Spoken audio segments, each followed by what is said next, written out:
Good afternoon and welcome to Locked On NBA Daily. On today's show, the Lakers advance to the next round of the NBA Cup. What are their chances of becoming the second Cup champion in 3 years? We'll talk about that and look ahead to another night of NBA Cup games. Plus, we've got some trade rumors to sink our teeth into. Let's jump in.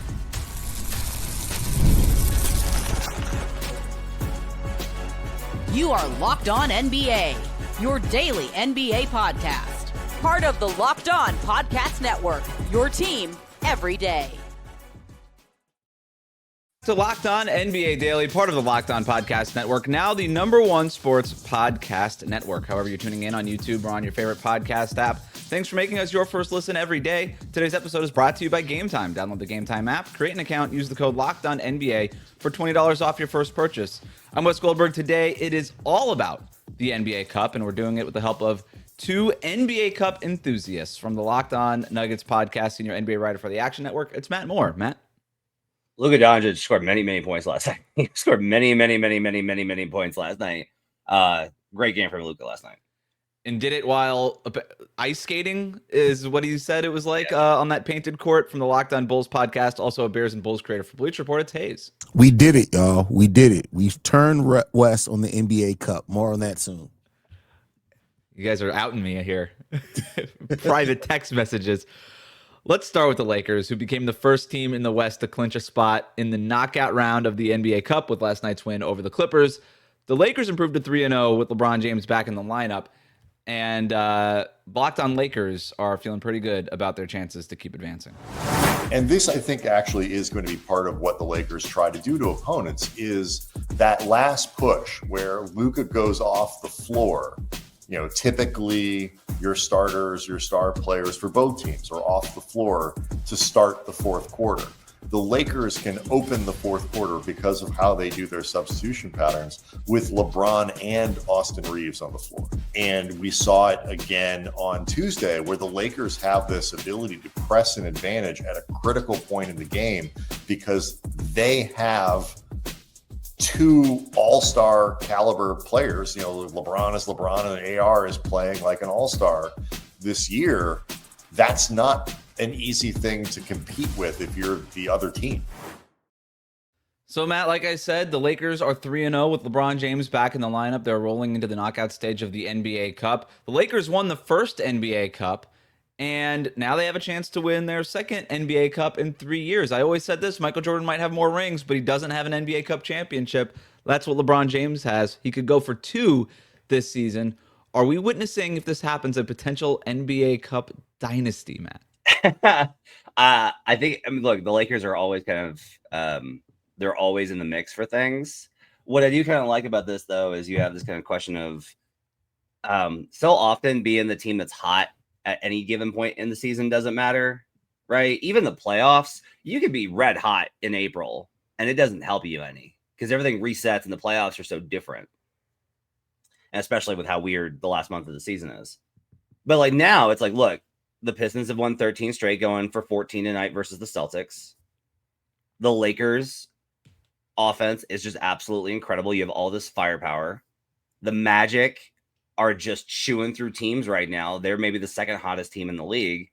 The Heat keep coming. You have this opportunity for these teams that may not have playoff viability to be able to go in and be like a red hot team. With the Lakers, the schedule has been a little bit weird to be able to get a kind of an assessment on them. But I will just say, like, with where Luka's at right now, I mean, you are going to have a chance any night because of where Luka's at. Like, Luka can be the best player on the floor in a game with Nikola Jokic. He can be the best player on the floor in a game with Shai Gilgeous-Alexander. And that's just, there are not a lot of teams that can say that their guy can reach that level. Luka's at that level right now.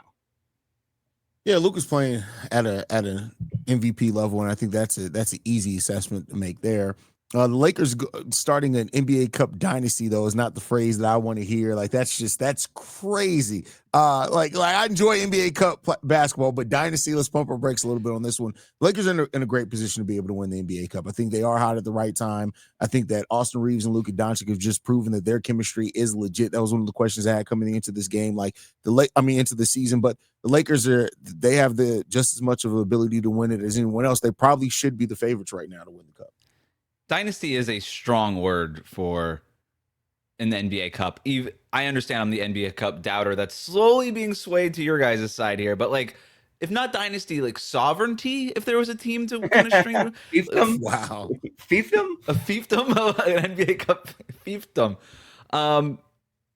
Matt, kind of broader picture, not even necessarily with the NBA Cup here, but I want to go back to that clip with what Andy and Brian were talking about with this Lakers ability to kind of always have not one, but two all-star caliber players on the court at all time. When you look at the Lakers, we know what the strength is. That's what it is. But you still even hear LeBron James after the game talking last night about how he still hasn't gotten his wind back and he's still sort of working up to where he wants to be. What are there any potential problems with the Lakers here as they've won 3 straight with LeBron? They've won 5 straight overall. Questions are going to be defense. They're 14th right now, schedule adjusted, but I don't think the numbers really reflect that. I just think that this team is a lot more vulnerable defensively. With Luka, it's always kind of like conditioning is a thing, and even with him being slimmer, the endurance is different from size. It helps, right? I can attest to that, but like, you got to be able to kind of manage the season a little bit. I like the point from Locked On Lakers because that start of the fourth quarter is kind of where teams get snuck up on when they have superstars.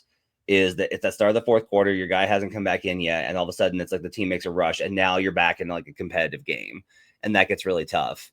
But what I think is interesting is in minutes with LeBron, they played 17 minutes with LeBron without Luka, they're plus 17.6. With Luka on the floor by himself, they're plus 14.4. That's really promising. But here's the twist. 45 minutes with Luka and LeBron, they're minus 19.9 net rating. That's a little interesting. What's going on there? The Windhorse fingers. The Lakers are going to be fine, man. I still have my doubts on their ability to like win a title this year. We're looking at the teams around the West, but that's just my own personal thing. What they're doing on the basketball court, they are proving a lot. That defense is going to have to tighten up some as the season goes on, especially in the playoffs. But the Lakers are a really good team. They're going to be good.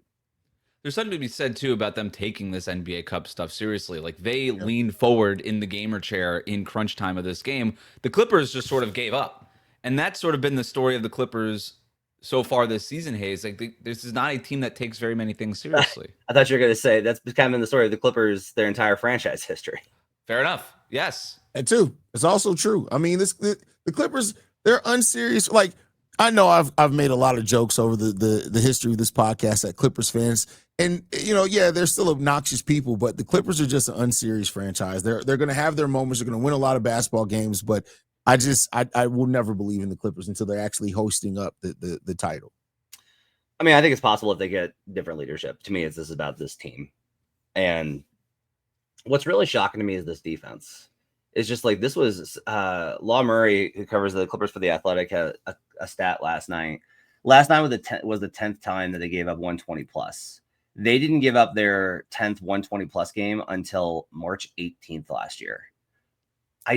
These are like the really interesting questions. What happened to the defense? Mm-hmm. Like you want to talk about like, well, they're old. Okay. But most of the guys that played last year are still playing for this team. What's the difference? Why is Ivica Zubac's minutes so much worse? Why are the Chris Dunn minutes so much worse? What happened? Like, what is different about this team defensively? Because that was their identity. And these are the really interesting ones when it's like there wasn't a roster change. There wasn't, to my knowledge, there wasn't a scheme change.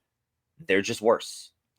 There was a point in that fourth quarter that we've been talking about here, about 7 minutes left. The Lakers ran 3 straight pick and rolls with the ball handle at the top, Jackson Hayes setting the screen, and then somebody in the corner. They ran it 3 straight times, and it was like the Clippers had never seen it before. A pick and roll. Had never seen it before. And Matt, to your point, Kawhi Leonard, Chris Dunn, those were the guys that were getting torched in that. It wasn't the Chris Pauls or the John Collinses or some of the newer parts here. It was the guys that were there last year just sort of not playing with any level of urgency or care or seriousness.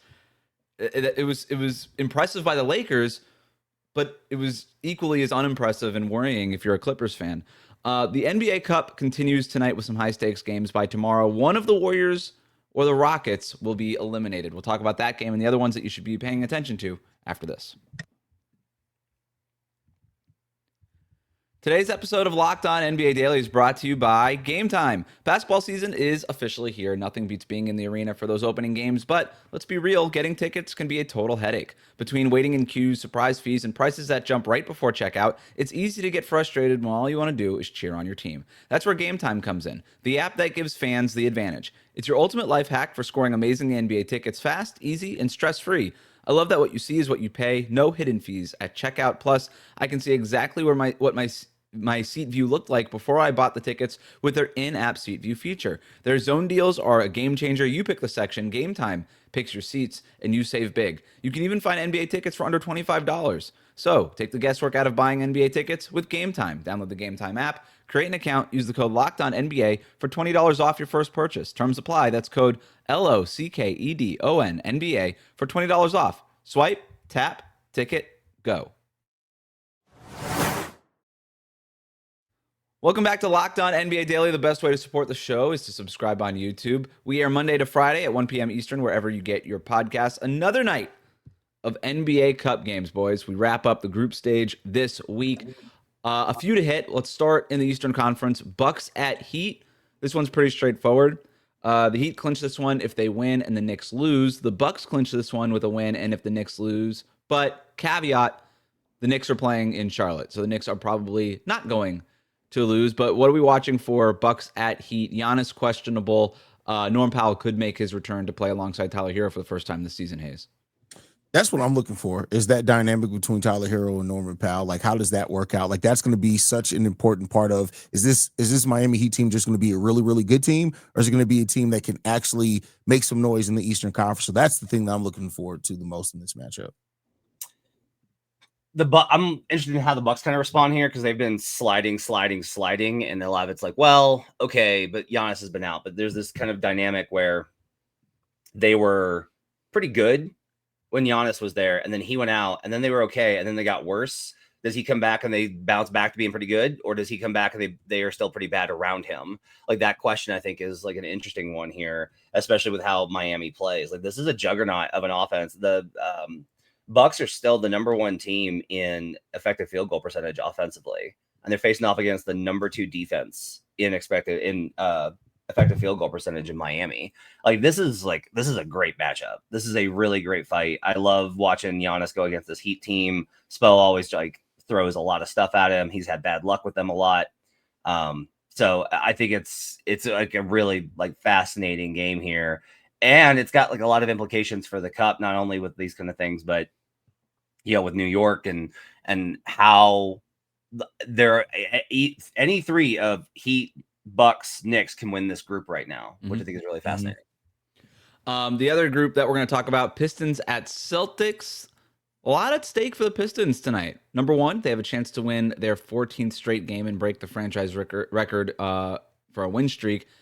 Number two, they can eliminate the Celtics from the NBA Cup. Haize, will they do it? Yes, they will, because what are the Celtics going to do with Jalen Duren with the way that he's playing right now? What are they going to do with that? And on top of Cade Cunningham, if he has a hot game, like, the Pistons are going to win this game. They're going to, break that record, and they deservedly so. The Pistons are one of the hottest. They're the hottest team in the NBA right now, and they're also probably going to, when this is all said and done, could very well be the best team in the Eastern Conference. No Cade tonight either. I know that sounds crazy, but the numbers back up the idea that Cade has been absolutely massive for the Celtics team defensively, who are, like, we thought they were going to be one of the worst defensive teams in the league, and they are just simply not. Like, they are very much not that. With Keita on the floor, they give up a 100.1 defensive rating. With him on the bench, it's 122. It's a 21.3 defensive rating gap with Keita on floor versus off. I'm so upset that you brought this stat up. The Celtics media mafia is going to get him to win Defensive Player of the Year now. And so Duren should go off here. The other interesting kind of ramification is because of the games last night. So, okay, last night the Magic go inferno in that win over the Philadelphia 76ers. I thought the Sixers had a chance to win that game, and they did not. So now the Magic are plus 61. So if you're chasing, even if you're trying to chase down the wild card, now the Pistons have got to like really put the boots to the Celtics to try and catch up to ensure themselves an opportunity, because Heat are plus 46 with a good chance of going 3-1. So like, this is where the point differential stuff comes in. And hey, Wes, another way to get you to on board with this. Yeah, point differential is complicated, but what if it involves the Boston Celtics just getting the absolute stuffing kicked out of them? Now I'm in. I'm sold. I'm starting to turn, guys. I'm not all the way there. I'm starting to turn. A couple other games that I want to talk about in the Western Conference. Timberwolves at Thunder. Minnesota can be eliminated if they lose to Oklahoma City tonight in this game in Oklahoma City, and if the Suns win in Sacramento. The Suns have been playing well. Matt, you've been on that for a couple of days now. It feels like the Timberwolves, like there's a pretty decent chance that the Timberwolves are eliminated in the NBA Cup tonight, Haize. Yeah, I mean,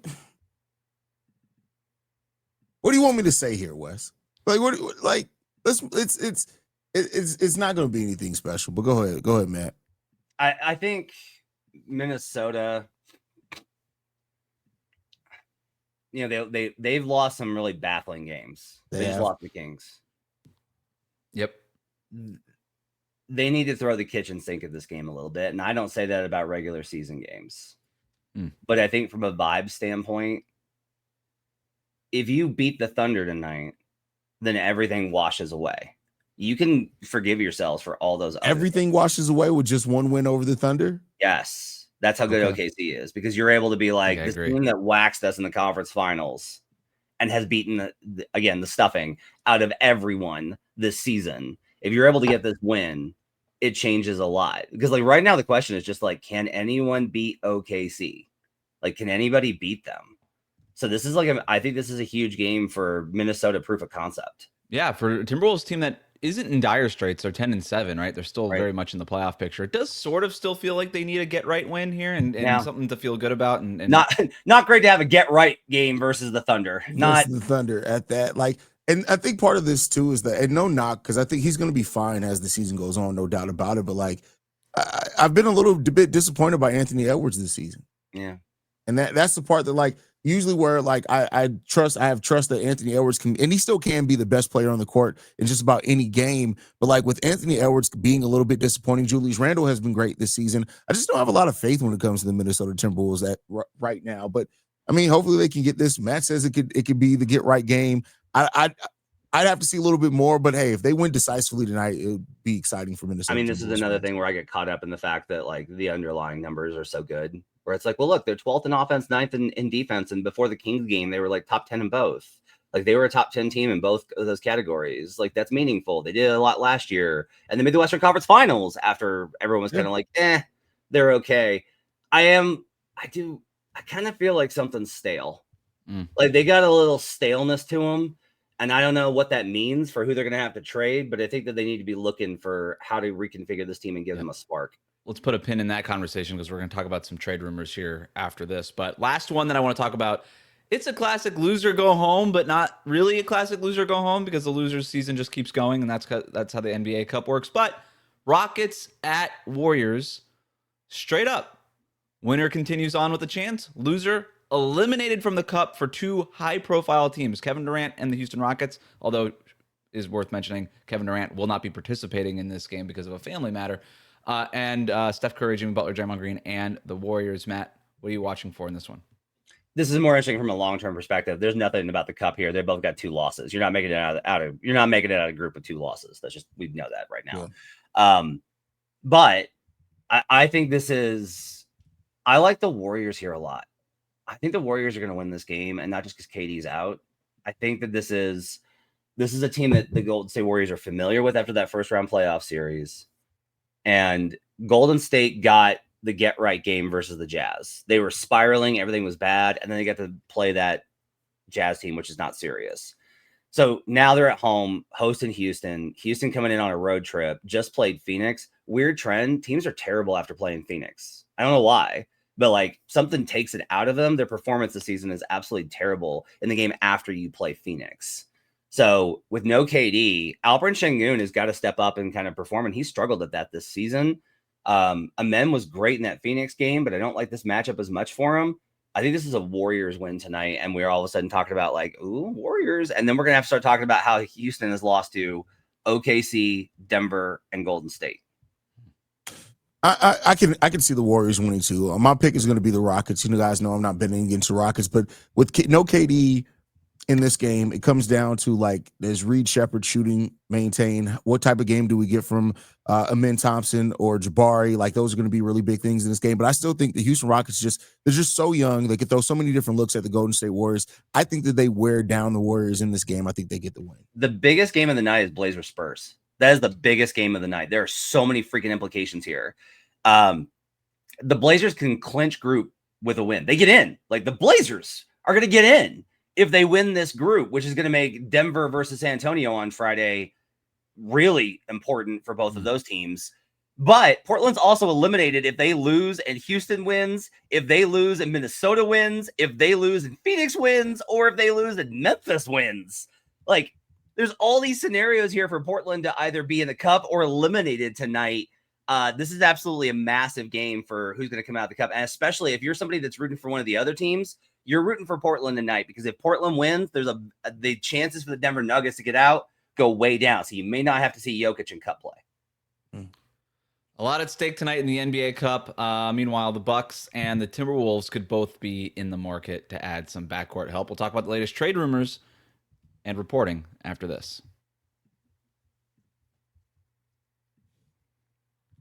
Today's episode is brought to you by Drip Drop. When I'm hydrated, everything just works better. My focus, energy, mood, even my skin. That's why I've been using Drip Drop. It's doctor-developed hydration that keeps me running at full power no matter what my day looks like. Drip Drop isn't your average sports drink. It delivers 3 times the electrolytes and half the sugar of leading brands using a science-backed formula trusted by medical professionals, firefighters, and over 90% of top college and pro teams. I like using Drip Drop as part of my daily routine. I'll mix a packet in the morning before the gym or during that midday slump. It actually tastes amazing. My go-to flavor is orange, and it's become my secret weapon for staying sharp and energized throughout the long days. Hydration has become a non-negotiable for me. Drip Drop helps me feel sharper, calmer, and honestly just better overall. Right now, Drip Drop is offering our podcast listeners 20% off your first order. So go to dripdrop.com and use the promo code LOCKEDONNBA. That's dripdrop.com, promo code LOCKEDONNBA for 20% off. Stock up now before the heat hits hard and keep your body and mind performing at their best with Drip Drop. We'll be right back.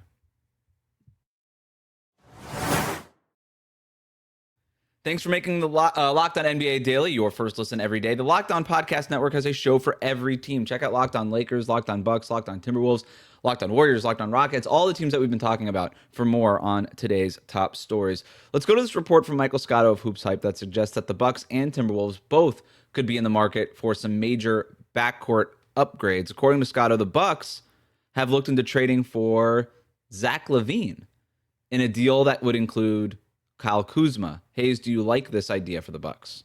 Actually do. I like the idea of in concept of Zach LaVine getting to play off somebody like Giannis. It'd clearly be the best player that Zach LaVine has ever played with. And I think that, that spacing that LaVine could provide for Giannis to get to work in the mid-range could be great. LaVine is actually one of the best catch and shoot players in the NBA. Billy Donovan never really used him in catch and shoot that often. I think that that's an aspect that he could bring to this Bucks team that could really open up this offense for the Milwaukee Bucks. I want good things for Zach LaVine. I continue to be like one of the last remaining people on the dilapidated island that is Zach LaVine Island. He's still such a great shooter off the dribble. Like, again, this year, he's top 10. He was like third last year. He's such an incredible shooter, and people don't really realize it. Here's the problem. The Bucks don't actually need offensive help. The offense has been a wagon. What they need is they need defense. They need wings. They need 3-and-D wings. And so I don't know that I love adding Zach LaVine. Do I like Zach LaVine more than Kevin Porter Jr., who's been out with injury? Sure. Do I like the idea of Zach LaVine next to Ryan Rollins? Offensively, sure. Sounds great. Do I like this in terms of having to try and build a defense with Turner and Giannis, and then whoever's in that 3 spot having to make up for those two? Not necessarily. Don't love that, right? So I like the upside of the move. What would be great, and I don't know if they have the assets for it, if they could get in.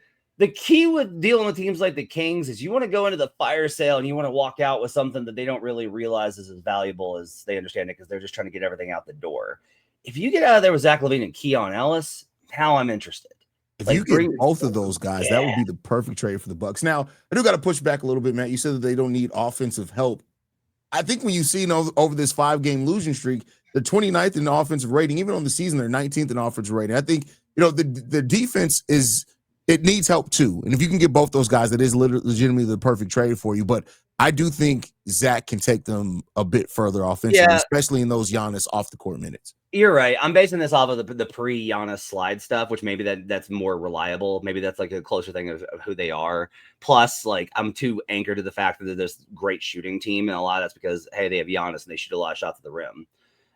So you're probably right there. They are 30th in offensive rebound rate and 29th in foul rate. Like, they need to buffer some of these other things that they can do, and that's kind of the problem. Is like Zach LaVine doesn't help them with that. He only helps them with the stuff they're already good at. The other problem is that Zach LaVine makes a bunch of money. He makes $47 million, and Kuzma makes 22.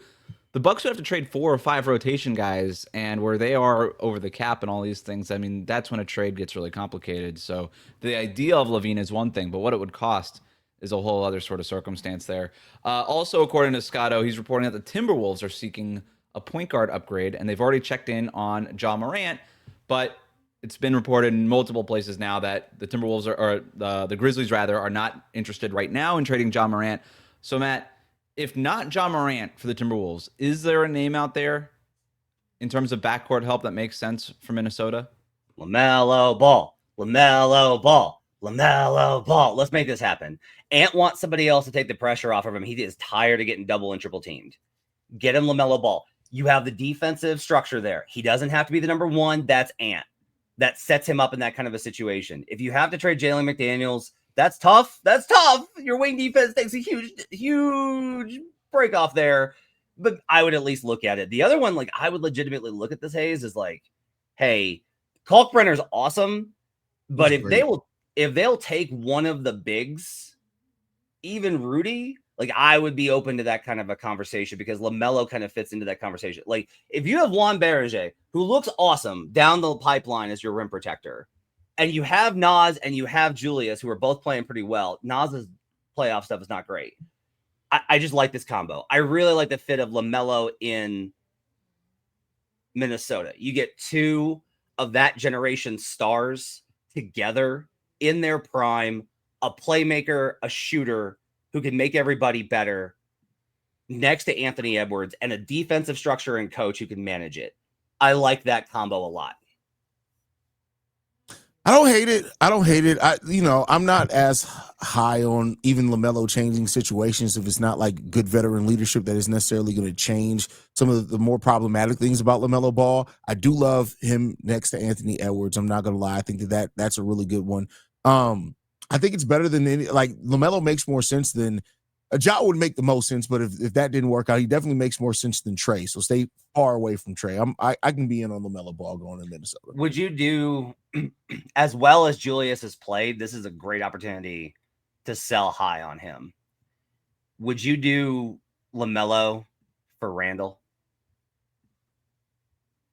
No, Randall's just been too good to me this year. I don't want to, and I know you have to give up something to get something great back. I understand that, but Julie, between the playoffs last year and what he's done and how he's followed that up with his play this year, it'll take a lot for me to want to give up Julius Randle. See, I think this is a great sell high opportunity. I love Julius and think he's played awesome for them, and I have a lot of respect for him. But if you can get LaMelo Ball, which kind of reconfigures your team and freshens them up a little bit, one that actually works, it has to happen on December 15th because of Randall's extension. But Randall and Mike Conley for LaMelo Ball. And if you're Charlotte, you tell Mike, hey, we understand you wanted to win. You're at the end of your career. We'll give you a 2-year extension. We just need you to come in here and teach these guys how to win. We just need you to set the standard. Having Mike Conley on that Charlotte team, how much is that going to help those guys in terms of actually transitioning to being a winning franchise? I don't know if it helps as much because I don't know if he's going to be on the court enough to help them. But you're not even. I mean, I'm serious, man. Just have him in the locker room. I mean, we're talking practice habits. That's what they need. They need like to come in and set that kind of stuff for them. I get that, but like I wonder how much that actually happens with trading for a guy that isn't going to be out in the court a lot. Like if you just need a mentor, you can go out and find one of those guys rather than trading for him. Like I get it, and a lot of times in franchises that does help. I just don't know if Mike Conley at this point is going to help the Charlotte Hornets learn winning habits that much through basically osmosis with him not being on the court that often. I just think that there actually is like I think a pretty good history of this. If you look at the Spurs, Warriors have had guys like this. Having those kind of guys just around the team makes a huge impact on teaching guys the right habits, which they do not have right now. And if you got Brandon Miller, Con Knipple with Julius Randle and Ryan Kalkbrenner, now like I'm sitting up in my chair a little bit about the Charlotte Hornets. Like I'm like, okay. Let me ask you on this player before we get out of here. If he is truly available, if they make him available, is there any way in which the Wolves should be interested in Darius Garland? Ooh. Yes, but that gets really messy with what you're talking about breaking up and how you're changing the Cavs. Yeah. Cavs are in this really, really dangerous spot right now where it's like we have this thing that we know worked last year and it hasn't worked as well this year. How far do we go? What kind of risk do we take? Like, do you think you can win the title this year? If you trade out Allen for 3-and-D help and you trade Darius Garland for Randall, if you do all that, does that get you like in a position where you can take on Rudy Gobert? Can you if you trade for Rudy Gobert, can you win the title this year with the Cavs? With Evan Mobley and Rudy Gobert. Can you win it? Can you beat the Thunder? I don't know. That's the risk. Yeah. Like you have to be sure if you do that deal that you can win the title this year. You have to be sure because Rudy's on the decline. So you got to be sure that you could do it this year. And I don't know that they can. One thing we do know, Tim Connolly, not afraid to make a big swing trade, right? You're looking at the margins, maybe for a little point guard help. That's not really how Tim Connolly operates. He is usually swinging for the Ja Morants, the LaMelo Balls, the Rudy Goberts, and the things like that. If you like what you heard today, subscribe to Locked On NBA Daily, wherever you get your podcasts, including on YouTube. Thank you to Matt and Haize for their expertise every day. Thank you for making the Locked On Podcast Network your first listen. We'll see you right back here tomorrow on Locked On NBA Daily.